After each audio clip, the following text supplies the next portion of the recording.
জীবনটা যদি খাওয়া দাওয়া আর ঘোরাফেরার মধ্যে হয়তো কত ভালো হতো না। আসলে এটা আমি চিন্তা করি, বাট মাঝে মধ্যে স্বপ্ন দেখি আমি যদি সারা জীবন এরকম করে থাকতে পারতাম, ঘুরতাম ফিরতাম খাইতাম চলতাম এরকম, তাহলে কী হয়তো।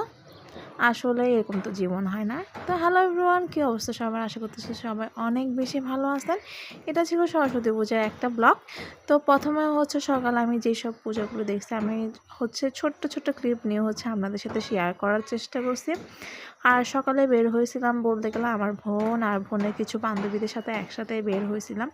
তো সবগুলো হচ্ছে এক একটা পরীর মতো লাগতেছিল সবাইকে দেখে। আর এদিকে হচ্ছে আমার ছেলে অনেক বেশি দুষ্টামি করতেছে, যার কারণে হচ্ছে আমার শাড়ি পরা হয়ে ওঠেনি এবার। আর কিছু কারণে অনেক বেশি মনটাও খারাপ ছিল, তো শাড়িটাই পরে নেয় ছেলেকে নিয়ে বের হয়ে গেছিলাম।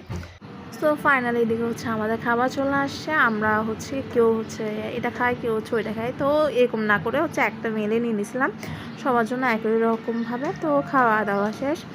আর এরপরে এগুলো ছিল হচ্ছে সন্ধ্যাবেলার পুজো। সন্ধ্যাবেলা আবার পুজো দেখতে বের হয়েছিলাম ছেলেকে নিয়ে।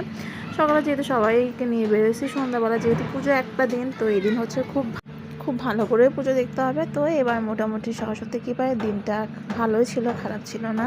তো এদিকে হচ্ছে ওই যে বললাম মা ছেলে বের হয়ে গেছিলাম। তো এদিকে হচ্ছে আমরা কাচ্চি টাইনে চলে গেছি, অনেক বেশি পরিমাণ খিদা লাগছিলো।